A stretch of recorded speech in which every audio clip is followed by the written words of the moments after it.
Mr. James Scarlett, we go again. Afternoon, mate. How are you doing? Are you okay? I'm good. I'm good. I feel like I've been 48 hours. I've been 48 hours clean, so that's that's the longest I've managed since damnation. And then after a wild weekend in the Highlands with my wife, and then kneecap afterwards, 3 days in a row. I just like right, Gav, party time over. The damnation decompression starts now. Let's just take a week or so off the booze and partying and get your life back in order. So here I am. This is the Wednesday of that week, and I'm starting to life start a bit of colour starting to return to my cheeks. Were you going big to try and hide from the reality of that 1996 festival lineups that we did? No, mate, honestly, you almost lost a podcast host with that bullshit Vegas. What the fuck? Honestly, at the time when you were answering the question, I don't think I've ever been as disappointed in you as I was at that moment. I was like, It came across when I listened back, you could tell. you somebody's giving you the power to go back to 1996, but be the James Scarlett you are as of now, an established festival promoter, and you're going to book Therapy, who are playing the UK this week. Like, The people have spoken, though. I mean, the feedback was good. honest to God, it was at Cecil. Cecil was the 98th minute winner. It was like the rest of it was like, aye, okay. I mean, book the Wild Hearts and Therapy. That's just James being James. But mentioning Cecil, and we were just lost our fucking mind. Mate, Cecil's blown my mind. I was at Future the Left gig this week, and I was hanging out with Damien, who's the lead singer in St. Pierre Snake Invasion. And I was saying to him, this really weird thing happened to me this week. You won't have heard of this band. They're called Cecil. And he's like, I fucking love Cecil. It's like, what? We're not even the same age. So yeah, I mean, Cecil's like the sleeper 90s Brit rock band that no one realized they wanted back, but they do. They do, they do. It was, and that was, that was a good one. It's all a bit blurry to me now, but I just like no way she's still getting. As I say, there's sometimes, I mean, I don't know. I'll come out and I'll say like, "We Lost the Sea," Departure songs, like absolute god tier post rock, and you'll go, I don't know, fucking Wild Hearts, and people gonna go, "Oh, James has got a great pick again." So I'm kind of after about 9 months, 10 months, I'm a wee bit immune to the nonsense that some of this community chat and the absolute fucking madness when it comes to your picks. But there you go. We live and we learn. I've dusted it off. I've accepted defeat again, and I'm moving on with it. I'm moving on Right, to this. good. We So await we await the next geeky question. yes, yes, this is a Q&A. The sort of Q&A. It gives a chance to catch up with, I don't know, 210 are on that thread. And then you started a new thread to say, please go to this thread to put it. And then people started posting questions in that thread. Stop posting on the wrong thread, people. There's one thread. I've made an attempt. I spent about an hour or so yesterday going through and deleting the ones that we've answered. Some of them I'm a wee bit unsure about because it feels like they're maybe similar to something answered. If you could do us a massive favour, if you're the author of any question on that thread that has been answered, if you could delete it, it would make my job much easier to keep track of for the next Q&A, and then we can get through a lot of questions that haven't been answered. In the unlikely scenario, there's somebody out there that's been asking questions for 9 months and never had one answered, flag it up too, because we do want to get through everyone's questions. So that's what we're going to attempt today. But before then, James, as is your wont, fill us in your week, pal. Well, I've had a real break from going to see live music since the summer. I think I needed to just like hide for a bit after a mammoth of watching bands all summer. So apart from Damnation, I've not really been to my has my sound changed because my headphones just turned themselves off. It seems fine. Okay, sorry. So um I went to see Future of the Left and Thank. Now, I never go to gigs on Sundays. I fucking hate Sundays. Basically, Miles asks me all the time to go to gigs, and I never go on a Sunday ever. And it was Future of the Left, so I like forced myself to go. And because that band is like fucking right up there for me, we've talked about them before on the record. I absolutely fucking adore Future of the Left. So went down to the Fleece, sold out.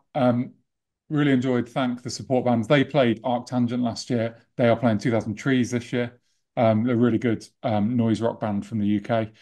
Um, they played an excellent set, but Future of the Left is, I'm going to say something which is hugely controversial now. And I know some people will think I'm fucking bonkers. But if you to name all the bands that Future to the Left could be compared to, Melvins, Shellac, the Jesus Lizard, Tomahawk, they're basically better than all of them, right? They are fucking better than all of But them. you know what's just happened as well, James, right? People who would never have thought that now believe it. So they're like, oh yeah, James is totally right. And Tool and Radiohead. But I think I needed reminding though. So they've not played a live show for 6 years, and it's longer than that since they've released an album. The the breadth of different songs that they do, and I mean, I'm a big fan of McCluskey, but for me, Future to the Left is um, next level amazing. I was actually chatting to Jack, the drummer, who's in both bands before the show, and I was like, I fucking just letting you know that Future to the Left I prefer to McCluskey, and he's like, yeah, so do I. And, So and are we getting them? Are they on one of your posters for this year? yeah, fuck. Have you just made me? Maybe. Let's just go for maybe, shall we? Okay, I okay, feel like you might see them at one of my okay. I would festivals. not ask that question if I was like I had Um, inside knowledge here. So I'm just like I thought they might already be on one. yeah. So, I mean, look, wait and see. At Arctangent and or 2000 Trees, you may see Future Left and or McCluskey. We'll see. There's definitely conversations happening. And look, I'm just in awe of how amazing they are. And that even though I just named some bands that they sound like, they don't actually sound like any of them. I've never heard of bands that sounds like Future Left. As far as I'm aware, they are their own thing and they do their own thing. Um, and it's just incredible. Um, they've got this. I just wanted one story came into my head while I was watching them, and I just wanted to tell you about it, Gav. I don't think I've ever told you this before, but or maybe I have. Stop me if I have. Once upon a time, I was stood on the main stage at 2000 Trees watching Future of the Left, and I was next to my brother. And there's this song where the lyric is "Colin is a pussy, a very pretty pussy." It's really catchy, right? Anyone who knows Future of the Left will know that song. And I was just stood there singing it on the side of the stage, and the guitarist came over and grabbed me and my brother, and he tried to drag us onto the stage, and I was like, "No, no, no, no, no, I'm not going." And my fucking brother just went for it. So Yeah, I'm stood at the side of the stage being like, "You bastard, you're up on stage with Future Left. It could be me." And then I was like, "Fuck it, I'm going up." And we went up, and it's probably the most awkward moment of my entire career because we had a microphone yeah. and we sang on the main stage at 2000 Trees Oh man, you definitely with haven't Future told me Left, that before. and it's actually ruined the song for me because when the song came on, I just got this real like awkward, like horrible, like tingles of shame and fear. Which Of, year? Which year did you do that? I don't, I Was it don't know. way back? It's probably about 8 years ago, I should think. Right, right. Um, but yeah, oh God, I feel awkward just talking about it now, but I wanted to share it with you. So So if they were to appear at one of your events this year and you were side stage, you try to drag you on, are you going or not? no chance. And I'm pretty sure Falco, the main guy and songwriter, does not want fucking idiots like me and my brother up on stage with him. It's Yeah, like it's not what he wanted. So yeah, it's not insanity there. They're not looking for a laugh. no, exactly. There's lots of dark humor in their songs, but they don't need two promoters fucking singing. No. So that was Two bad. promoters, one song. Yeah. Fucking good, But good. look, they were wildly amazing. I'm continuing my gig journey tonight with Kneecap. So me and Miles are promoting Kneecap tonight. Bristol sold out. And you You went to see Kneecap can we this just week. call it? Can we just call this episode kneecap and just talk for 60 minutes about how fucking spectacular this group is and where they're going, which is the fucking moon. It's the Irish hip hop sleep token. You know what I mean? It's like my friend again, Andy, who's good. He was the first person to mention Meryl Streep to me. He's the first person to mention Kneecap to me a couple of years back, and I think he went to see them at the garage, and he came back and goes, you know, how many gigs we've been to for all the 20 years and your 25 years, your Slipknots and Nine Inch Nails or Deftones, or even right into the grind. But you lose that, I don't know, you get older, gigs are better, like health and safety is better, security is better. They don't feel dangerous, you know what I mean? Like, you don't feel, not that you want to get attacked or anything, a gig, but you don't feel like, oh, you're witnessing something like people would say, I've already saw Sex Pistols back when they first came out, or Sabbath or whatever. And he's like, it just had something of intensity in the Glasgow garage of this these three guys in Kneecap, and it was just said it was fucking unbelievable. So I've always had it in the back of my mind. I need to go and check out Kneecap. And they done a tour last year or maybe the year before where they done the Barrowlands and sold it out pretty sharpish. And for whatever reason I couldn't make it. So I've had this one penciled 2 nights at the Barrowlands, sold it in advance. And I spoke to the promoter. He said they could probably done 4 nights, sold it pretty easily. And I went up. I'd had the 2 nights away up in Scotland Highlands with my wife, which was great. But a lot of booze was consumed, and like yourself, I'm not the biggest fan of gigs on a Sunday. I do have 3 kids. I do have responsibilities on Monday morning, get them at school, pack lunches to be made. I'd rather not go to a gig in a Sunday night, and if I'm going to go one, I'd rather not go one as mental as Kneecap. So me and my brother went up there, and it was a weird one because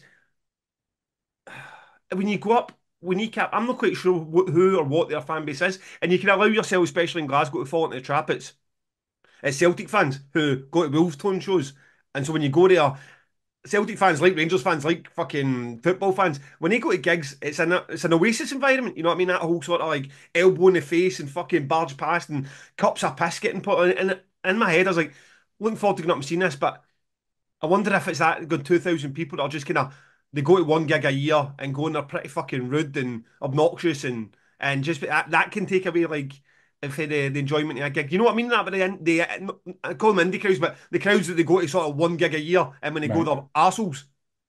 I went to see Muse, and literally everyone was fighting each other, and not in a moshing way, just in a Aye. like I've never been to a gig before. Aye. It's like I just don't understand gig etiquette. So now what I want to do is I want to go and I just want to get my 2 pints without any queuing and I want to barge straight to wherever I think's the best viewing point. And then you've got 40,000 people or 20,000 people at a music gig doing all the same thing. And you're all Yeah, pitched up for the first time and you go, well, I'll just fight you. And you're like, for fuck, any chance we could just watch the band? Know what I mean? yeah, So I thought it was good for that. And I'm pleased to say it was the exact opposite. It was so fucking friendly for a crowd that wild. It was so friendly, and you're kind of surprised. Like I can see why Kneecap are the biggest things in Sleephead because there was teenage girls and boys and men and women in the late 50s, early 60s. You had people that kind of got clicked on it through TikTok, and you had people that liked old school hip hop, Beastie Boys maybe, and they kind of all came together, and it was a great. It was almost like a celebratory, and you did have the Celtic and Ireland t-shirts there, but I felt from the crowd's point of view, it was more like Kneecap fans who also supported Celtic, like myself, rather than Celtic fans going, oh, here's a chance to go and shout some IRA chants and Chucky Allah, and let's just go there because that. I mean, I've been to Celtic Park a lot of times. They are a rowdy crowd, and I imagine everyone all condensed in the Barrowlands. There could be a few square goals with that too. So brilliant atmosphere, brilliant crowd, unbelievable age gap between like, the youngest focusing and the oldest focusing. I'd have said a really good fucking gender split. I mean, there seemed to be as many women in the Barrowlands as I've ever seen, and it was just fucking brilliant. It was brilliant, and they came out and they absolutely nailed it. You can tell me after you seen them at Bristol Day, I don't think there will be a Blink 182 everywhere they come out and say this is the greatest thing we've ever done. But they did say stage their 3 biggest shows, 3 best shows they've ever played, have all been in the Glasgow Barrowlands. And it felt to me at that moment when I was there that was your dragged into sunlight at Damnation. Like this is where they're supposed to be. Well, if yeah. they go to the O2 Academy in the next tour, it won't be the same. They go to Hydro, I'm sure they'll have spectacular production, but it won't be the same. Glasgow Barrowlands is built for a band like Kneecap, and for them to say that was a bit like, you're probably right, lads. So I have nothing but good things to say. I've got a Kneecap t-shirt on underneath my beautiful new Damnation hoodie. My wife went and got me a Kneecap album yesterday for my Christmas, which I took off her. So it's no longer for my Christmas, it's now just for my record collection. And I hope you have a fucking blast tonight. They are going to smash it at Trees. For anyone that's a bit like, oh, I know Alexis on Fire, and I've heard of AFI, but I don't know Kneecap. Kneecap are going to absolutely smash it. Amazing. Is it quite stripped back the production, or are they giving it a bit more than I see. they I think were? it's so. I hadn't seen so. The Barrowlands is an odd one because you don't get huge production. It's quite a small stage and quite an awkward venue. And so when I saw the London production, there seemed to be more to it in London and in Glasgow. It was still enough because it's very clever use of the lights.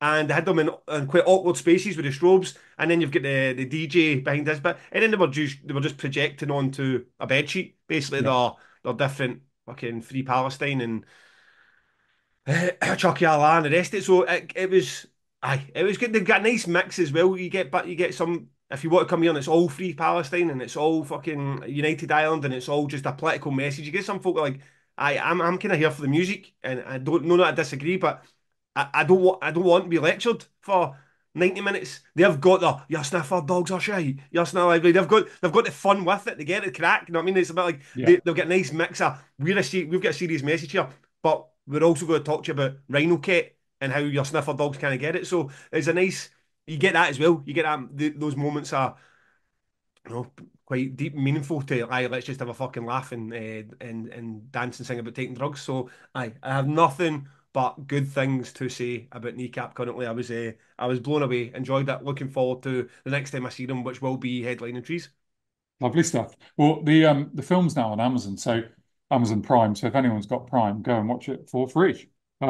It's I think it was in the top 10 this week of like the entirety of the UK Amazon, which is a pretty big deal. And you strip it Yeah, back as well. I mean, it is Irish language. There's so much of it that you're doing. I mean, for us, we're like Ramstein get massive and they sing completely in German, but it's quite unique. You know what I mean? It's like it yeah, takes you need something needs to bust through that niche for that to you be fucking sitting there shouting away in lyrics you've got no idea what you're talking about. So yeah. all good, all good. Otherwise, I've been kept going with the booking process, and that's been good. I'm at the I'm at that. Do we really need headliners stage again? You know, I'm looking at how Damnation 2025 is becoming and put together, and I'm like, this is fucking incredible. I'm excited about this. It's these bands are exciting, and then I've got these holes at the top, and I'm like, here I am. We're gonna book bands that we don't necessarily want for fans who aren't necessarily interested for money that we don't necessarily have, and it's like what is this game? Why are we doing this? What like can't we just like I'm trying to get a black metal band to come back, reform and play, and they'd be up for it, but the money needs to be better, and then you're stuck in a position of can you make the money better because this band is going to be very special to a very niche group of fans. So maybe not. Maybe you can't do what you know would be a fucking incredible booking because you need to save that extra 5 grand to put into the headliners pot for some band that when you announce them go, aye, very good, and then leave before they start anyway. So it's I just I don't know. I feel like we've talked about this a lot, like this whole sort of we need the headliners because it puts a rubber stamp on your event, and that's why the price of the ticket is what the price of the ticket is. But I would so much rather just spend all that money across the bill and have something to look at and go, I fucking every single band in this excites me. And I okay, there's nothing on here that I'd say that's a band that should headline a 6,000 cap festival. But I'm so excited about the second band that's going to open the third stage. And the only reason they're even there is because money was taken from the headliner's budget to make it possible. So that's where I am, James, in my wee dreamy stage, and then reality will bite January, February. I'm like, right, okay, let's go get the headliners that I don't want. Yeah, it's tough. I'm feeling you on that as well. I'm still a headliner or two short on Arctangent, and it's you know what the people want really. I don't mean headliners. You know what lineup they want. If you book Damnation or you book Arctangent, you've already worked it out. It's quite a specialist crowd, so you get it. Yeah, And then I guess really you're talking about like Cradle of Filth would be an example of what you've just said. Um, and you'd rather have booked two Dragged into Sunlights than one Cradle of Filth, really, yeah. because Oh, for, aye, but three dragged into sunlight, you know, because you can go to yeah, so many bands. If you go to, and I'm picking this isn't like, but you go to like the Red Chord or the Hope Conspiracy or any of these bands that are across there that are just going to take a bit more money. It's like they're just not going to jump in a plane for America unless you add another, I don't know, 5, 10 grand to the fee. And you're like, well, that's not possible because used bands aren't, they're just not big enough to fill the arenas. But at the same time, you book that, you might get a Red Chord fan going, fucking my favourite band. I absolutely love those guys back then. I can't believe I'm going to get to see them. And that same fan who's paid his ticket money did leave before yeah, Electric Wizard or Cradle of Filth came on stage. You know what I mean? It's a bit like, I feel that if it never happened, if we'd never managed it, I'd be like, stop just being so naive, Gav. But we'd done it. Like the Converge, the fucking Godflesh at the Gates Pig Destroyer. I mean, I don't think Converge are a bona fide like there you go. There's a 6,000 cap band to headline Beck Arena, but they done it, and the fucking place was every bit sold out. So you're a bit yeah, like it can be done. That fan base is there at Damnation, but just trying to get them to invest because the question until the headliner pops is who's the headliner? Who's the headliner? I'll buy the ticket when I get the headliner. And I'm like, hey, okay, okay, I'll go and book your fucking headliner then. yeah. And they It's go, true. they're shite. Yeah, yeah. So now we know you hate your headliner, but it's tough because I had that year where Tesseract was supposed to be I think Tesseract were going to play underneath Opeth, and I had a bit of a problem with getting a headliner and bumped Tesseract up. But because we'd already announced them, everyone knew we'd done that, and people are not happy about that. But they are a headliner-sized band. But because you hadn't announced them initially as a headline, so that makes me nervous now. Like everyone was like, "Why weren't the Melvins? Why aren't they headlining?" If you Yeah. were now to say, "Oh, by the way, the Melvins are headlining," everyone would be like, "What the fuck? You You got sneaky fucking bastard. yeah, I want to answer the two promoters one pod. Where's my money? So aye, there's that, and then that no another thing as well. This comes into headlines because we wanted Clutch to headline this year. That would have been a good example of a band who would have been brilliant and would have been very popular for us. And like so, Behemoth and Emperor and I mean, a bunch of these Machine bands are just not available. It's not like every single band that we would go for a headline would just be indifferent, but I really feel if you put Arch Enemy at the top of Damnation or a Lamb of God who are probably without out with their price anyway, there would be a whole sort of like sigh like that's really we're getting. I'm leaving early, so but then the Clutch announced yesterday Christmas 2025 dates. I mean, like, and you just see fans just with their shows going, why? Why? Well, these used to be tours we got post download. You would yeah. go to your major festival like a download and you get the big poster on a Bloodstock and you get a big poster on the wall and that would be your December getting into January tours. And here we are in November 24 getting a full UK tour for Clutch and people are like, I'm fucking skint. I'm a massive Clutch fan, but I'm skint.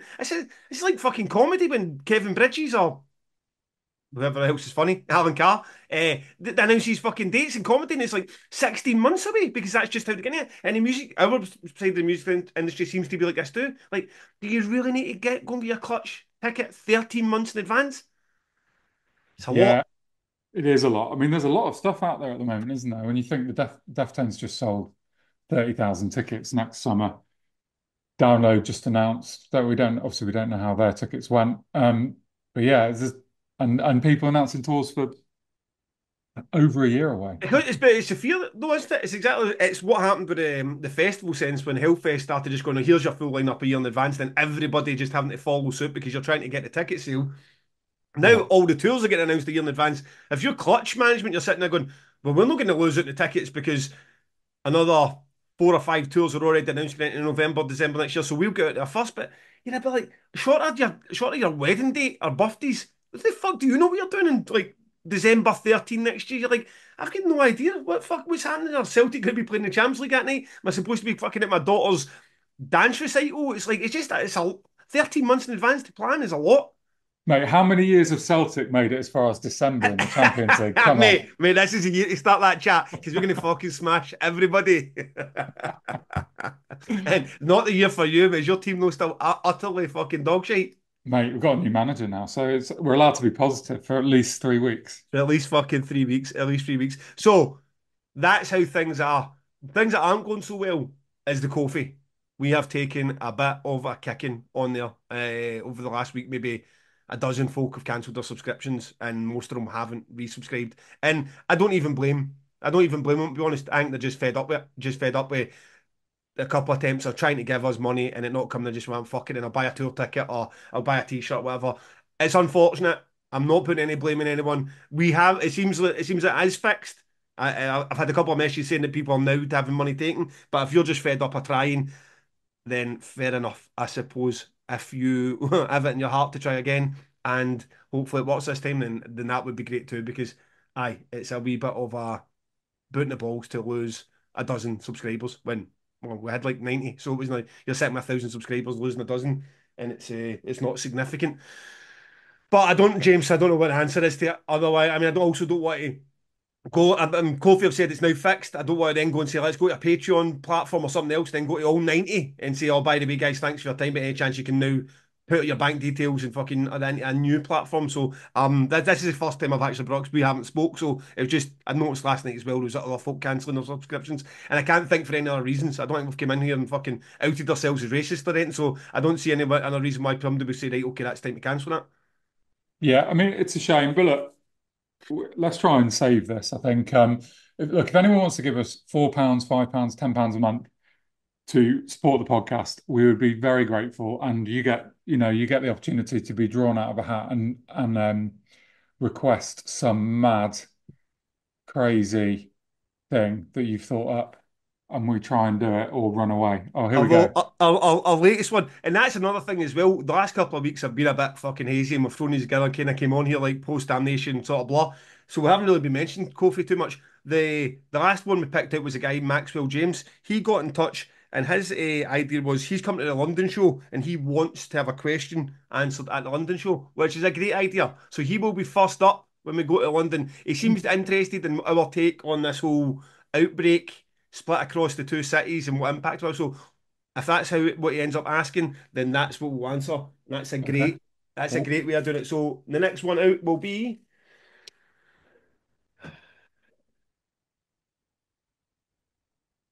Kate Gray. Now Kate Gray, I'm sure she's our. Did they show you a wee public leaderboard, don't they? I think that she's the leader and whatever that means. I'd probably put the most money in. So thank you for that, Kate. Massively, massively appreciate that support. It will help us, especially when we go out on tour, and let us know what you would like. Yeah, absolutely. All makes sense. Do you know somebody It else who got does. a kick in the balls? I mean, he's a LinkedIn quite nice. Luz Bruce. I don't know if you saw. He lost all his Google reviews. Yeah. So I don't know how that came about, but aye, that's a slap in the face for a business that basically works on mouth to mouth people, word to mouth, word to mouth, and It's a Freudian slip there for old Lou. word to mouth. So he's a. I think he's a wee bit upset about that. He has went through the forums and the social media and asked people to do him a solid and go and give him 5 stars. I do believe that a lot of folk have gone and done that, so well played to the rest of you. If you can go and give him a review, if you've enjoyed any of his tasty sauces, whatever, laugh at a Cully Wally joke or whatever, then please do. He's one guy in his kitchen trying to make something work and doing a fucking great job at it. So yes, do that. I have tried his latest one, his Pedro's hot sauce, and it's fucking lovely as well. It says designed for pizzas, but box and everything. I can attest to that. It does. It's absolutely fucking incredible. His damnation hot sauce, anyone that bought that damnation will know that it is not the same as his first batch. It is fucking spicy. My wife was crying at the dinner table. I'm like, what the have you put anal vomit in that? This is the conversations that now happening at the Did you put anal vomit in my dinner? I said, no, the new damnation sauce is just spicy as fuck. So, aye, that's what's happening with Lou. Good work. Good work. So, questions. Hit us up, James. Get you go with the first one. Okay, Mark Woodiett. Hi, Mark. Mark from the Mark and Me podcast, I believe. Check it out. It's a very good podcast. It is wonderful. Mark says, after seeing the backlash over download booking Sleep Token as a headliner and Andy Copping having to come out and defend his reasons for it, have you ever felt like you had to defend a booking to one of your festivals or been totally shocked by such negativity over a booking that you thought would go down really well? Have you? Not really. I mean, I've got the kid I filter, but have you got a better example of something Yeah, you'll put there? I really think with 2000 Trees, well, firstly, I never actually come out and defend a booking. I think you make your bookings, you put your poster out there, and you fucking stand by it. You Yeah, never come out and say, "Oh no, but you've got this." You know, you're not going to apologize. You've booked the lineup that you could yeah. or that you wanted to book. You've booked the best lineup you can, and you stick with it. I don't really think Andy Copping was particularly defending it. I think it was just Explaining yeah. it I more. think yeah, exactly. He was explaining it, and it was a press story. There's a bunch of people who got confused at Download because they're a new band. They don't realize how big they are.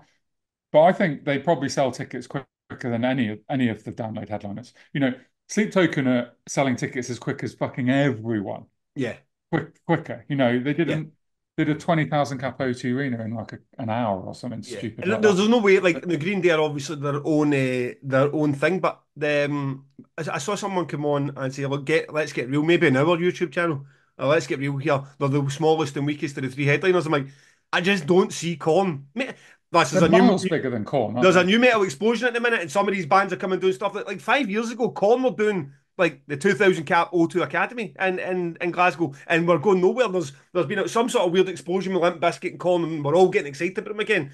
But Con Con are not doing 13,000 tickets in Glasgow within a week. You know what I mean? It's like Sleep Token, whether you know them or don't know them, it's irrelevant. That like that's it's also when I was looking at this as well, the Thought about the backlash and the backlash sleep talk. And I'm like, okay, so I've been going download since 2003, and I don't remember in the last 10 years there's ever been an announcement with any band that wasn't 90% negativity. Whether it was your Iron Maidens and Metallicas, or if it was your Bring Me the Horizons, or your Tools, or Rammsteins. There's just the problem with when you're attracting the best part of 100,000 fans is you're going to get a fucking huge chunk of them that absolutely hate a huge chunk of your lineup. And on top of that, social media, especially when you get to the size of download, negativity just drowns out any sort of positivity. So all Yeah. there is just people going, fucking, oh my God, look at the state of this lineup. Sleep Token or shite, fucking Metallica again. I mean, who do you book?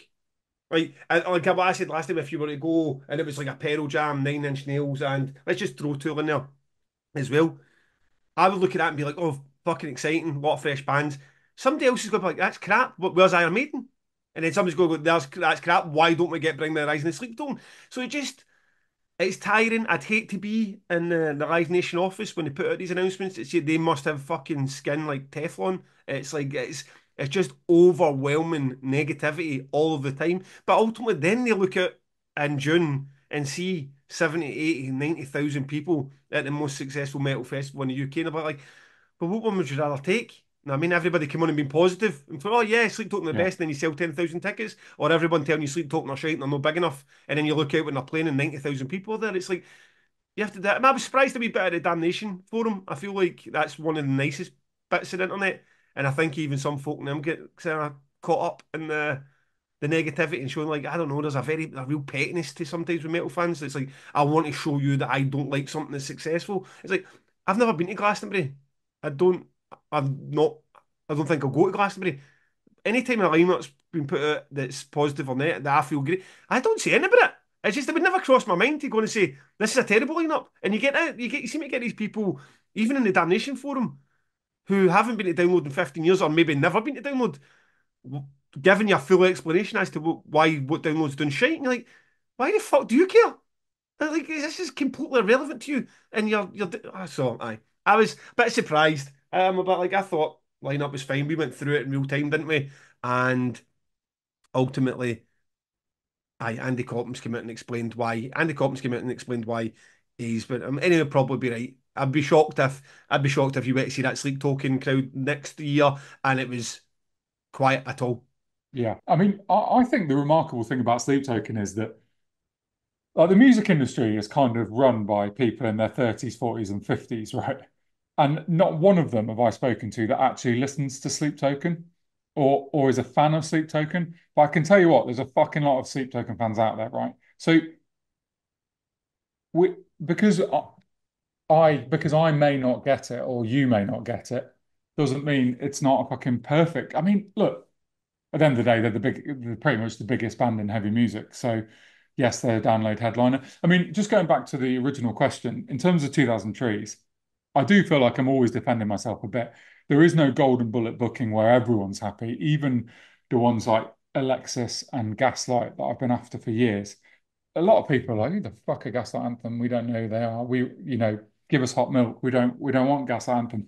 So when you're a download or a 2000 Trees and you're appealing to various different audiences, you'll always be defending people, and the ones where you'll always be defending bookings, and the ones that you have to defend the most are where it's the newer bands. So just like Sleep Token, Kneecap is our Sleep Token. I think you said it earlier this episode, but it's 2000 Trees is Sleep Token, and we had the chats last year, and those appear to be more out the box weird bookings because those bands have not been around that long. But if at the end of the day, if they're doing the ticket numbers, this is how this business works. If you can do the ticket numbers, as in you just saw Kneecaps, what did they do? 4,000 tickets Yeah, over 2 nights. yeah. And the promoter thinks they could do 8,000. Fucking hell. I mean, that like we said a month or two ago, they're going to be too big for 2000 Trees pretty soon if they're not already. So, and that's the same, it's the same trajectory that Sleep Token are on. So yeah, sometimes you've got to defend yourself, and sometimes the lineup is more positively received. I think at Arctangent, we've done some real outside the box bookings, like out the box bookings, like Hylung, Clowncore, where Spiritualized. people are like, "What the fuck?" Yeah, spiritualized. Yeah, yeah. And there's more to come on that. I Yeah. want to keep challenging people. It's just more fucking exciting than being landlocked with these download style headliners, your Iron Maidens, Metallicas, fucking bringing back for the dead Guns N' Roses and sticking them back on. And you're like, just the same. One at Avenged fucking Sevenfold. It's just like one after the other, just the same ones going up. Like, you're just no more excited to see Bring the Horizon even having a shot at it. A Sleep Token having a shot at it. I mean, Korn never for a million years been big enough to do it. And then suddenly what? But they sold fucking the tickets in London, and it's just a magical like corner. And now Deftones. So we've just watched for 20 years. Corn and Deftones never been big enough, and then not released a new record or not doing anything to now suddenly be. But down likes a download saying right, okay, let's see if Corn can be the next Slipknot, and then if Corn go and absolutely smash it, you'll never see Corn play below that slot again. They will just be a Slipknot, and then if Yeah. Deftones do it, they'll just that's just more exciting to go and see. Then Iron Maiden, Slipknot, Metallica. For this, I mean, fuck me, man. I've got to the stage that I've probably left more Metallica shows than I've sat through. I've seen them that many fucking times, and it's just like there's only so many. You're like, mate, you can see more Metallica. Are they not playing enough off St. Anger for you? I want fucking frantic or nothing. So, aye, it's just like, come on. Don't, I don't even know, because I don't even think the listeners of this podcast, like, you're just preaching to the choir. I mean, honestly, they're sitting there going, oh, I've been on the line typing about how much Mark Safe from Sleep Token, like, give yourself peace, man. You're a fucking 35-year-old man. Like, stop embarrassing yourself on the fucking internet. So, aye, that's that. And then from a damnation point of view, I like James. You don't go on. I mean, you defend your bookings in as much as you promote the band you're booking. You don't say sorry, but you don't go and say this is the reason you should like Electric Wizard or Cradle of Filth or whatever. Like you're gonna like what you like, and that's fine. I'm not trying to.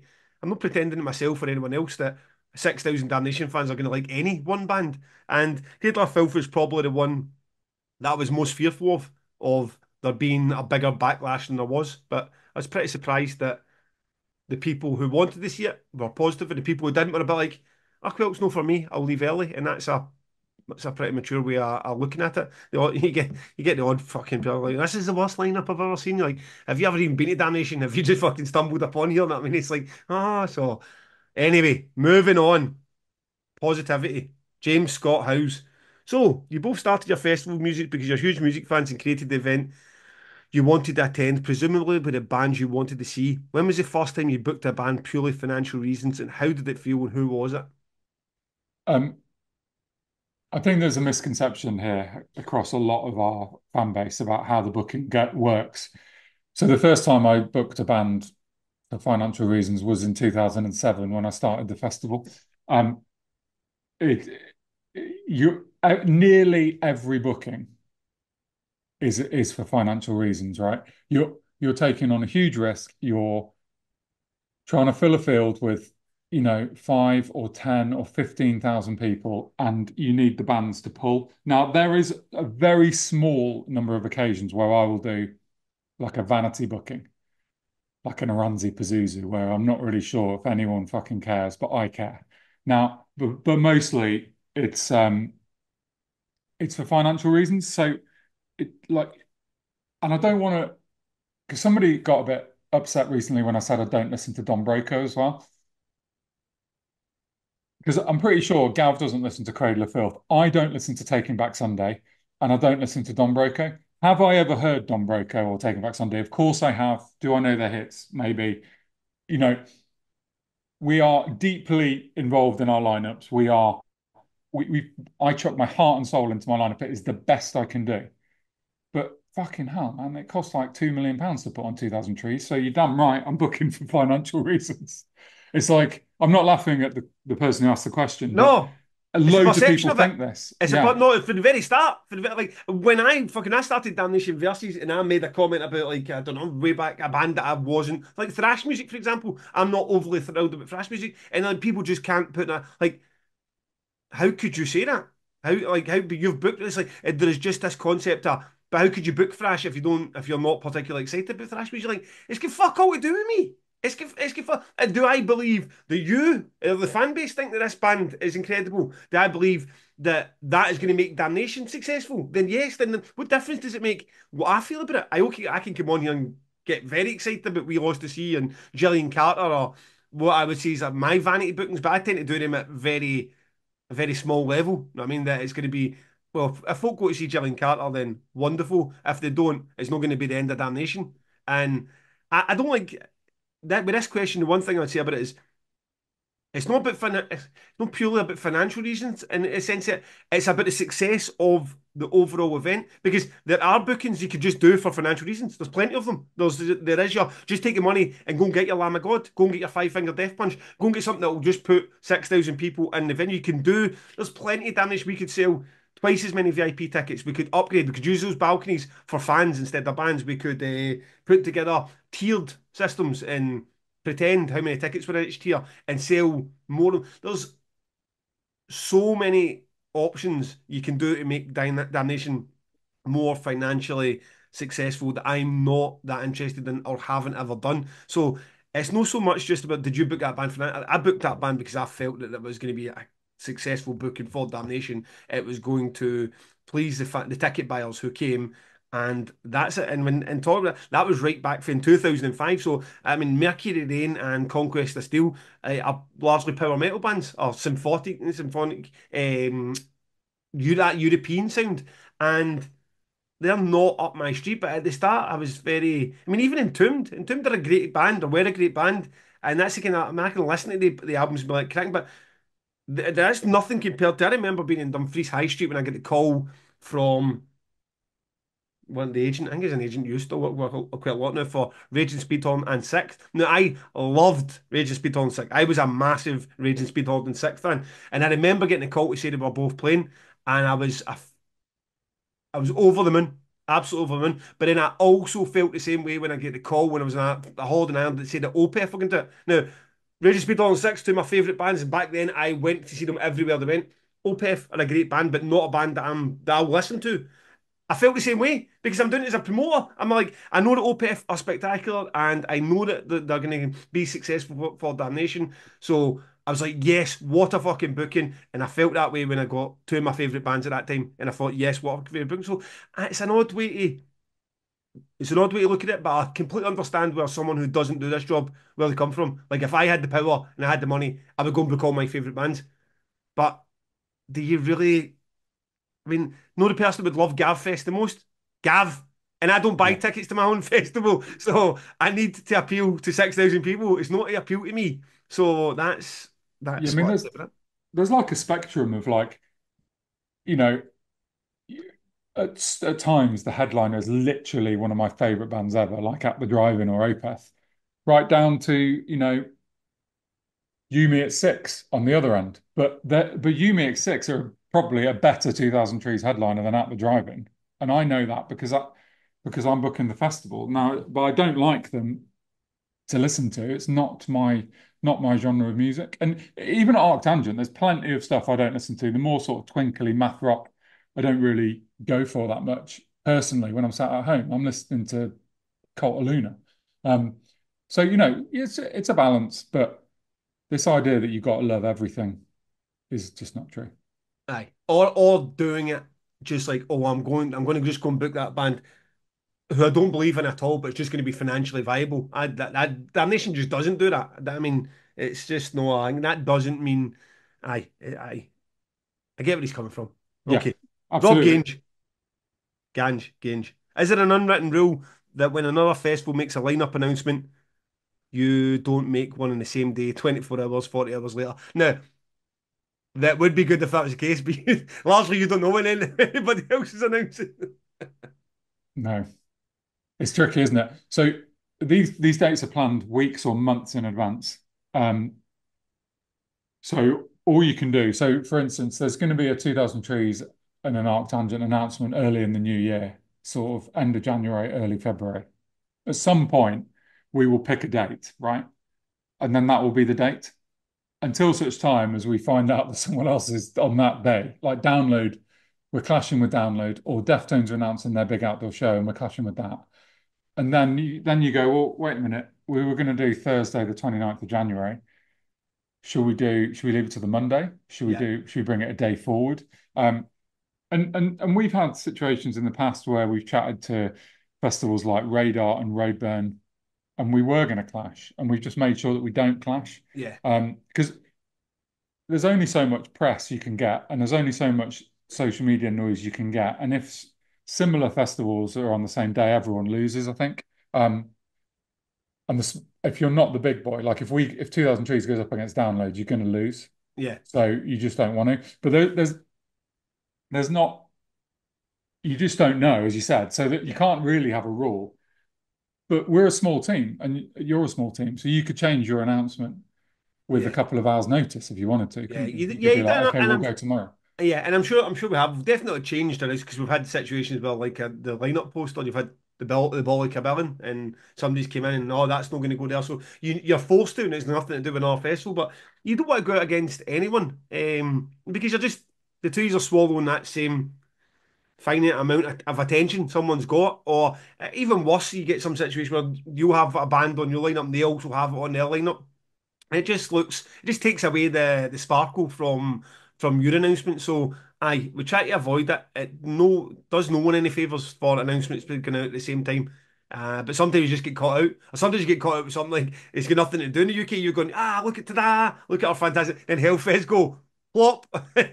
Here's our fucking 10 million euros worth of talent and 17 comeback shows that no one thought about, and you're sitting there with your lineup going, this doesn't feel quite so special anymore.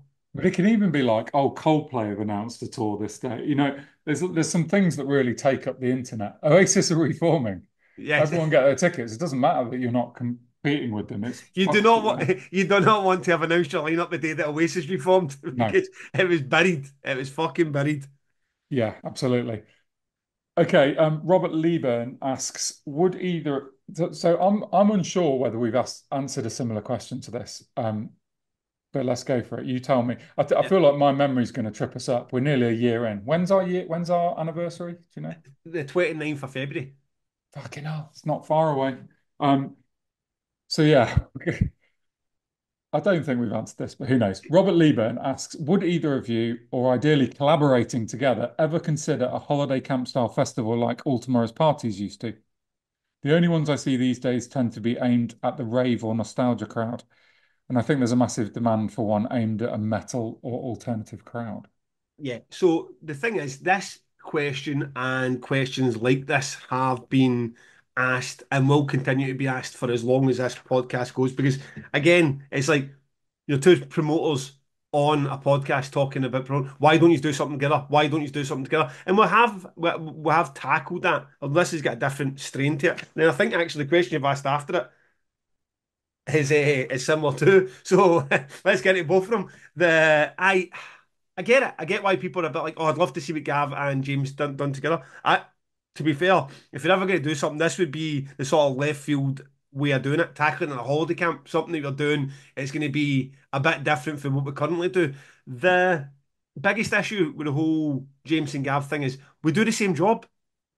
We do the same job. Like of all the teams that are done, the marketing and the ticketing and the license holders and the rest of that. We're the two guys booking the bands. You know what I mean? So that's the first issue. It'd be better if it was me on this podcast talking to even Rob and saying, like, okay, we'll use to would make a better team. Or you on here talking to Paul or Angela.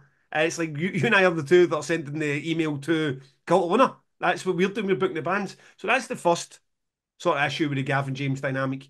And the second one is starting new festivals, which we've said plenty of times is not what anyone wants to be doing, especially not at this fucking age when you've already went through it. So, but if we're ever to do something, it would be something quirky like this that you went and took on a whole new dynamic, no site builds, no fucking England. All the accommodation was done was just you put the two names of the events or three names of the events and you went into something like a let's come down and have a weekend in fucking I don't know February at a Butland style thing and see some great bands because they were good.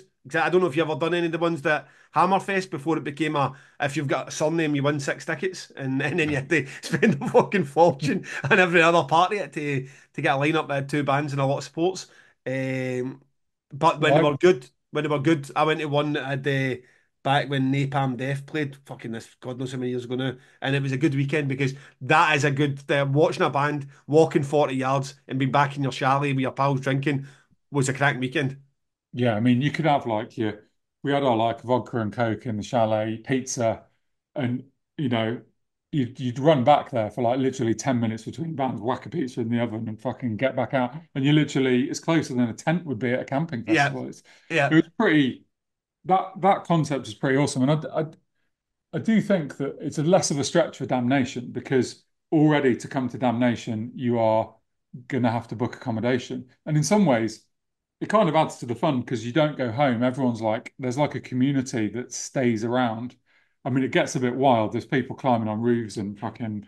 My mate went to one of so the when did 80, you go? Were you all tomorrow's parties or Hammerfest? yeah, all tomorrow's parties. So I saw the Mars Volta one. They curated it in 2005, which had. I feel like we talked about this before, but if not, it had Mastodon, The Locust, Jagger Jazzist, High on Fire, Battles, a band called the Fucking Champs, who I love, and the Mars Volta. Um, but it was really great. One of my mates went to one of them, and Steve Albini was playing poker, and he had like a chalet of like he was basically just inviting fans in to play poker, and Steve Albini was just fleecing everyone because he's a fucking well, he was a master poker player. But the community of sort of a holiday camp festival is really great because you can just all hang out outside if the weather's half decent, if it's not raining. I think it was December when we went. It was cold but not raining, and you can just hang out and chat and meet Yeah, people. It's like it's slightly more civilized than camping. yeah, Um, and it opens up that part of the year. And I think when I don't know, it was either very late in the year or early in the year because you can do that outdoor feel, but you can go into a chalet that's warm and yeah, your venturing indoors. So I remember it. I remember it being great. I remember having a great time at that one, and the lineup probably wasn't that spectacular, but you just get the opportunity to hang about with mates and not be in muddy tents. And yeah. it was great. So the answer currently is no, because I'm trying to make sure the damnation doesn't collapse and James has got two festivals done. But listen, who knows? This fucking podcast will end up in arenas and we just go click our fingers and a team are going to put together some all tomorrow's party slash damnation slash tree slash art tangent holiday camp. I am all in. I am You're making me 100% all in. you're making me nervous. This is how we ended up on tour, just by joking about something. A few months later, it was real. But people are not gonna let this kind of thing die because I noticed that as well. Like there's no night of salvation at Damnation next year. So why isn't there just a two promoters, one pod music day? And you're gonna that's just gonna be a continuous like I don't know. There's these two guys, they're both promoters. Why aren't they working together? Why aren't they working? I demand an answer. Like I'm in Glasgow and James is saying we're working currently on the festivals we've got. But once we are once that Kofi's back up to 100 subscribers, we will get that holiday camp sorted. Well, look, this feeds. Well, firstly, I'm never starting a new festival ever again. Secondly, this feeds beautifully into Lisa Gonzalez's question, which is if in another dimension you had to co-organize a festival, on which points would you agree and disagree the most? I mean, Have you have you prepped an answer for this? well, I think so. I think it's worth remembering that me and you didn't know each other that well until February when we started this podcast. We Yep. knew each other as like mates down the pub, Yeah. but the pub Aye. was the festival. It happened once a year. Yeah, Aye. yeah. A couple of times a year, really. And um, so we didn't know each other that well. So we've been getting to know each other. And I would say that the big one in terms of disagreeing is probably that we're both used to being in charge, and we're both like leaders, and we both want all the information, and we both kind of want to drive it. Yeah. So at the moment, there's two people, there's like two steering wheels in the podcast car, and we're going along quite nicely together. Yeah. But the more risk you take, which is what a festival would be, I think you then have to work out, because don't forget, I work with my brother, who obviously there's a dynamic there. I work with some of my best friends on the festival. You've got to work, everyone has to work out their position in the world, don't they? It's Yeah. not like one person's the boss, but there's different roles. And I think me and you both like to be in charge. And that would be interesting. Yeah. It would be tough for you working for me, I'm sure. It would be And it was weird because obviously because Paul had made that point before about the whole no the podcast as such, but like you can only there is in a team, there is really a space for one Gavin McInally, one James Scarlett, one Vicky Hungerford, one Andy Coppin, whoever these people are, that they're making the decisions and putting the line together. Now, you might have the teams behind you that are absolutely spectacular. In fact, in almost all those circumstances, the teams behind are spectacular, and that's why the whole event works. But if you get someone who's coming out as the voice of that event, it's difficult with two because that there's gonna be some sort of like button ahead, and it's worked, but I think the two of us are so fresh to this podcast as well. It's just been like, right, okay, and so far we haven't, but there'll be some, there'll be something somewhere like that. Will we go that date? Should we go a week longer with that or whatever? We'll go like, no, I don't fancy it. And so far, so good.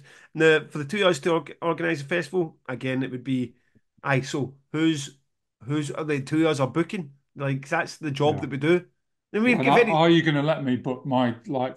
You're going to let me spend 7 grand on an experimental metal band from mate. the Faroe Islands that no one's heard of that are First amazing. thing we're going to do is fucking bump this Mars Volta chat right in the head, okay? That's agenda number one. Bump the fucking Mars Volta chat right in the head. But otherwise, listen, you book fucking Art Tangent. I love that lineup. It'd be bizarre because you'd probably be, as we've said before, better suited to Damnation and Inter Armas and Imperial Triumphants and those bands than I would be. I'd have had We Lost the Sea at Art Tangent 10 years ago. So, aye. It's Here you go. Two stage festival. There's a Damnation stage booked by me and an Arctangent stage booked by you. Bang, done. There's your concept. I love it. okay. That's it. In another dimension, there's the concept. Yeah. Christopher Williams, James, the Forest stage is not what it used to be. Can you talk about how and why it's changed and what it is now? And is there plans to create a new stage similar to what it used to be? I'm quite interested in this. I don't know what he's talking about. What's he Well, this talking about, question's James? got asked a lot over the years, not just in this forum. So the Forest, well, yeah, because you came in 2012 and then to 2024, didn't you? So the Forest didn't exist. Well, it was just the Forest. Um, so at some point, we got our mate to build us a stage, a small. Our mate Rich built us a small wooden stage which could hold three musicians maximum, no drum kit, spacey acoustic Yeah, stage, I, and it I was remember seeing the pictures of this. yeah, it was a really nice area. I've over the years, Jamie Lenman, Frank Carter, a bunch of really amazing people have done acoustic sets on there. The guy from Ralph from Enter Shikari did one. It was a super cool stripped down area, but the only thing you could do was acoustic. So you'd have acoustic music on in there from 10 a.m. until late at night. And at some point that stage just rotted. So we basically had a choice of what the fuck are we going to do here? Um, shall we build a proper stage? And it was like, look, the festival's growing, the festival's something a bit different. The Forest, people romanticize it, but it was often quite dead in there. There was often Right. no one in there. You got like 8 people swinging in hammocks, watching an acoustic act and no one really listening. There was some amazing stuff in there, but it wasn't all packed. Yeah, So, okay. I was like, well, we've got 4 days. Let's make it a full production stage. And the idea that I have now is that sometimes you will have an acoustic act in there, and sometimes you'll have the you know Bob Dylan playing full on electric craziness in there, and it'll be a mix of everything. But it's still the most unique stage in rock festivals in the UK by a mile. Um, and it still hosts some of the all my highlights tend to come from there. Bob Dylan a couple of years ago, um, Cancer Bats doing Black Sabbath, fucking amazing. Destat. There's just a bunch of really great things go on in there. So I think I don't want to. I imagine Christopher's point here is you've ruined this fucking stage. We just want to chill out in hammocks and listen to acoustic music. What the fuck have you done? Yeah. I know that's what a lot of people think.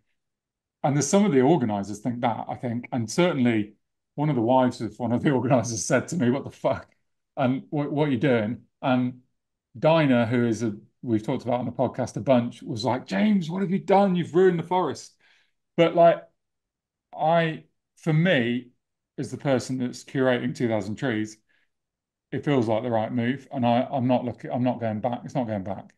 Yeah. No, So I mean, Um, obviously, I never had the experience of the eight people in the hammocks, but I mean, I did enjoy it massively. I saw a lot of sets at the forest, and I thought it was a great feel. It was a great feel having that literally between the trees. It's not often you watch a band between trees, so I felt it was great. It sounds like, is that not something that you could recreate if the festival keeps getting bigger? That you can have a space separate from that, well, because it sounds pretty small that you could have a small bit with a couple of acoustic guitarists and some hammocks. yeah, so but then you'd start thinking, do you want to amplify it? Do you actually want to program it?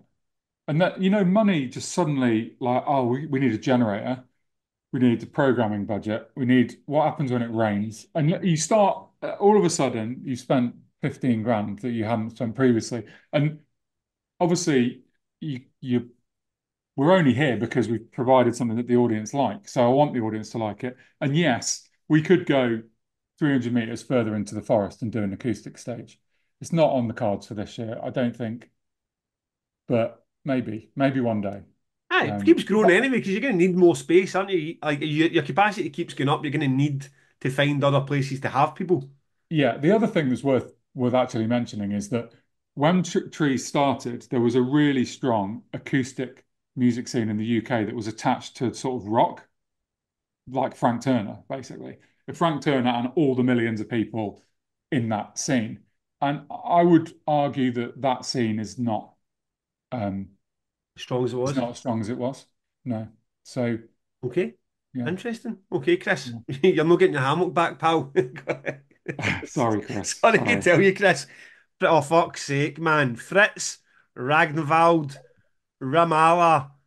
Peterson. Now, I like the fact that you are decent enough, James, that you were going to ask this question. I see your names beside it, and the way it's just the way that I've ended up with it. So, do you want to have a bash at it? Have a bash at it as well. I'll ask the question. You say the name. Fritz Rangvald Rimala Pettersson. Aye, Lovely name. that's a lovely name. I would love it if you could talk a little bit about your year-round activity as promoters. I understand you both put on and promote shows outside of the festival throughout the year. How is that activity organised, and how does it affect the festivals? Okay, I'll tackle that first because I don't any longer. I did in Glasgow. I put on Cult of Luna, Electric Wizard, Watain. The first shows up here for 40 Watt Sun, Anil Nathrak, Agalok. Um, plenty of gigs that I put on in Glasgow. And helped with, I co-promoted a lot with I had my aunt who was involved. She was just a just batshit woman with time in her hands that wanted to get involved with it. And then the guy Mark from Audio. So they were good. I enjoyed doing them. They tend to happen in the summer period. They were largely successful, but there is something that I don't really like about local promotion, and it's the lack of power, the lack of control, the lack of say. Then ultimately, the whole deal's skewed against you as the promoter with what we call. I want to do an episode with James and go into this properly, the 80-20 splits and exactly what happens, and basically local touring versus festival touring. I feel like it's a very different career doing one to the other, and I want to get into that next. I think it's quite a nerdy one that people would enjoy, but ultimately, as a local promoter, I see it as you've fought for your case and been professional enough to have a say in a city where a band will come with a package and land on you, and you get to hold the key that day for that package. Whereas with something like Damnation, Art Tangent, anyway, it's like you're everything in the sense of you decide everything where it's going to be, when it's going to be, who's going to play, when they're going to play, the lineup, the billing, what it's going to look like, the ticket price, everything, and it's your baby. So I enjoyed it, enjoyed having the shows up there. Glasgow's unbelievably competitive. I mean, we have so many season promoters up here. I mean, for like your DF concerts, the who organised your Tina Park and now Transmit, Triple G's, like that's the kneecap show and will be the sleep token show. We have you've got Mark doing it, you've got the promotions guy. There's easily eight very competitive promoters, even just in this scene. So if you get offered Pelican in Glasgow, which is one of the shows done, there's like five other promoters who are very good at what they do, who are also trying to get that Pelican show, which then means the margin you've got, which is already slim, you're pushing it to its absolute max, then you really need it to sell it just to make anything. And aye, I kind of fell away from it just for those reasons. And that's why I don't do it anymore. And I want to discuss this at length on another pod tackling this week. I think there's a lot of interesting points that people were like, oh, I didn't think when I see Kneecap in Bristol how much difference that is actually for James, who's booked that band twice in the space of 6 months. Yeah, well, let's tackle that because it's definitely worth people understanding how the promoting of a gig works and how the promoter is really taking on all the risk if no one turns up. I mean, for me, it just got to the point where in my role as 2000 Trees and Arctangent booker, there was so many instances where I'm chatting to booking agents and they're talking about tours that are coming up.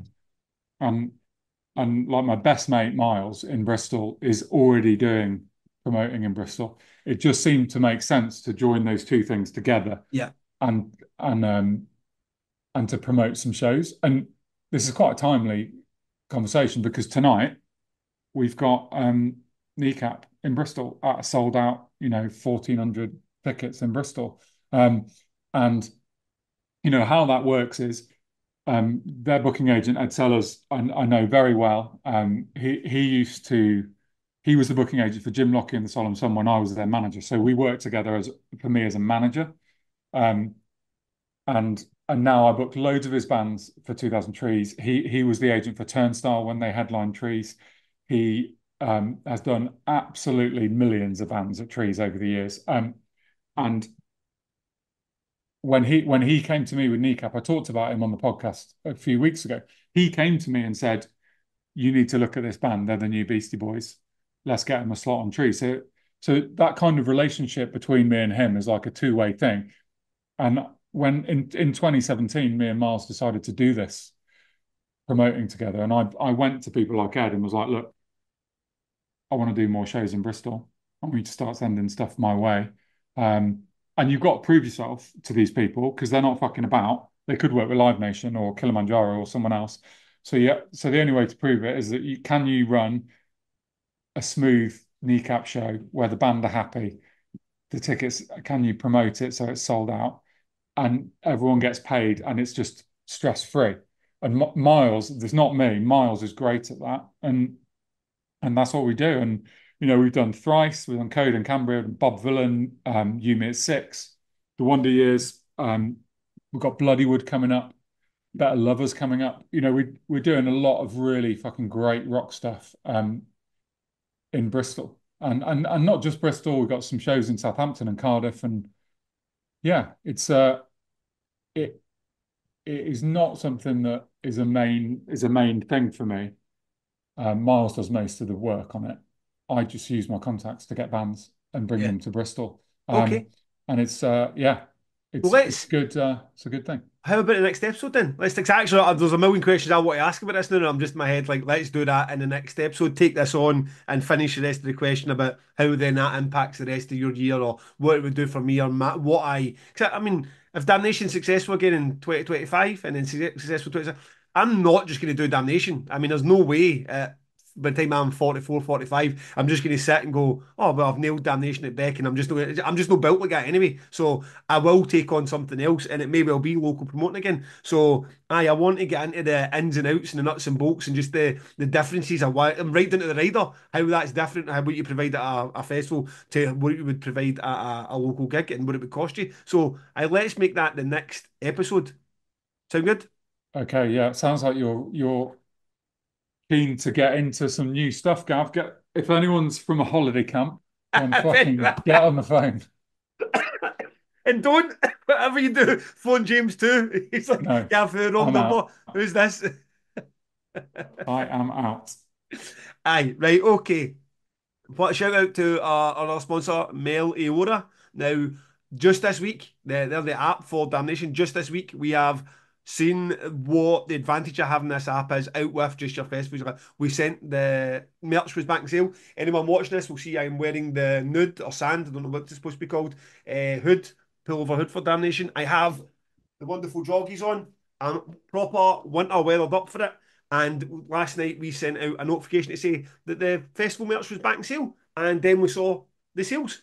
The people who you've got no idea as a promoter who the fuck's on your Facebook, who the fuck's on your Instagram, I mean, mailing lists are an absolute nightmare. It's just a way of getting information directly into somebody's hand. Again, it's worked for us for ticket sales so far, worked for us with the stage times brilliantly, and this is another wee quirk to it. I hope there's going to be a lot more of these types. I'm looking forward to us getting announcements out this year and then seeing what we can get that extra traction from through the app. So aye, it's not just about stage times, and we're going to use this throughout the year. And if you're out there, I've said that your road burns, radars, Fortress Festival, Incineration, these smaller events where you might have been like, you know what, we don't have the 10 grand to download, we need to stick together an app. This is not what this guy's doing. So if you want to reach out to him, it's Meliora, Meliora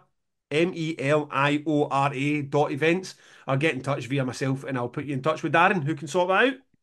Yeah, I got the notification yesterday, and that's quite a persuasive element to that, that you can communicate with people all year round in a different way.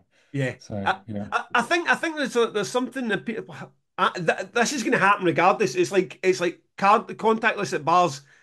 Most people probably, especially promoters, would probably prefer the money. You know what I mean? The bar staff probably prefer the money, but ultimately you have to at some point accept it. And this maybe next year, the year after, 5 years time, everything is going to go through an app. And the stage times now are mementos. And I've now experienced that myself. People came to Damnation and still wanted to buy the stage times the same way they did want to buy the stage times, even when the Clash Finder was digital and you could download, because you want the stage time, because you want the lanyard. You want the. It's not about just knowing a band on. It's about having that memento from the festival. So if your fear is also that you're going to lose sales and stage times, that is not my experience of it. So, aye, check them out. And thank you, as always, for the support. So, round us off. Good. Round us off with a good old fashioned on the record. Before we do that, my brother is going to kill me if I don't mention the new 2000 Trees wine and Oh, Arctangent wine, no less. Have you received a package no, it yet? was supposed to be yesterday. I was looking forward to it, it never came. Mate, mine arrived. Mine arrived. So there's a company called a wine company called Paso Primero, who are based in Shrewsbury, which is where my brother lives. They basically got a very similar story to us. They're super independent family business. So Rob's good mates with the guy. So they thought, why don't we do a 2000 Trees and Arctangent wine? So I'm just telling you, so you can go and buy your Christmas gifts. They come with an amazing rock label, a Good. 2000 Trees or Arctangent label. You'll get yours is on its way, Gav. So it'll You should be have been much better prepared and had a bottle of that in your hand to show people. That's what you should have done. well. So mine, well, the ones that we have been sent are labelless at the moment. So I've got Oh, you can see you can taste it, but you don't get the label. I will get you one with a label on it, but they haven't been produced yet. remember, I'm clean now. I've been 48 hours clean. So this is like. I'm hoping to get to, I don't know, maybe Friday, Saturday at push. I'm hoping to get. I'm just that 5 days clean. That would be fucking. That would be big after the damnation party for sure. But I am looking. I I'll be am a giving you. red wine is probably my favourite drink of anything. If I could only have one drink for the rest of my life, not including water to stay alive, I'd probably still pick fucking red wine over water anyway. But aye, red wine is my go-to, so I am looking forward to. I'm looking forward to try it. It's a nice touch. If if you're a company as well, like James and I love free shit. If you're a company and you can't afford thousands to get a shout out in this podcast, you can send us stuff. Send us free shit, and we will definitely give you a shout out in the podcast. So Absolutely. Particularly with Christmas. Christmas is incoming. like, here I've got free Game Boys for my kids. So on the record, James, what have you got for us? I think there was only one band I could choose this week. I think Cecil have been the band of the week, clearly. I've spent quite a few hours listening to Cecil this week, having not listened to them in God knows 20 years. And my friend Dan that I was at university with reminded me when Cecil, I think I posted Cecil on Instagram this week, and he reminded me that me and him went to HMV in Liverpool when we were students to the album release in-store live thing of this album. So the song I've picked is called Hostage in a Frock. It's a fucking really good album. I really enjoyed the response. It's like it appeals to my inner geek that you can talk about a band that you thought no one remembered or has ever heard of, and it turns out there are people out there. So um, it's a pure slice of 1996 Brit rock. Hostage in a Frock by Cecil, fucking brilliant. Have a listen. Okay. I mean, likewise, I couldn't have a snake be on here and been absolutely head over heels for Kneecap and then not give them another tune. Now I'm a bit like, I've already got Hood on the playlist, but I don't know how strict we need to be with that. So I'm giving them another one, right? Because this is Kneecap's era at the moment. So I'm going with it from the new album, Fine Art, the vinyl that my wife bought me yesterday, and I'm Flush. Now, I guess sums them up and the whole it's basically them saying money's not the only reason we do this, but the fact we've got it, life's better because we can get more cocaine and it's fucking and here we go, let's dance. So it's aye, they're fucking brilliant. I'm not gonna say any more about it. It's go and listen to it. It's feel good music, and again, looking forward to seeing them headline Trees and what production they bring to it. So it's all good. If you've got a heart to help us out in Kofi with this nonsense, please do. Go and get yourself some wine from the ATGs and Trees team. Go get yourself some Damnation drip. We have the hoodies, we have the shorts, we have the joggers. If you never get a chance, our merch situation at Damnation was a bit chaotic because Dragged Into Sunlight and Nails effectively shut down the merch tent both days they played because everyone was trying to get their stuff. I mean, I heard the figure that Dragged Into Sunlight done and it was fucking astronomical, eye-watering. I mean, unbelievable. No one's ever got close to that before. So, our merch maybe took a wee bit of a hit because everyone was in fucking queues for nails and Dragged Into Sunlight. If you fancy some new Damnation stuff for Christmas, have at it. And next week, we will chat about the difference between local touring and festival promoting. Local promoting and festival promoting. So if you love the nerdy ones, the Exact Cost of festivals, the Ballika Billings, that's going to be that one. We're going to nerd out next week. All right, James? I'll see you there, mate. Speak to you then, son.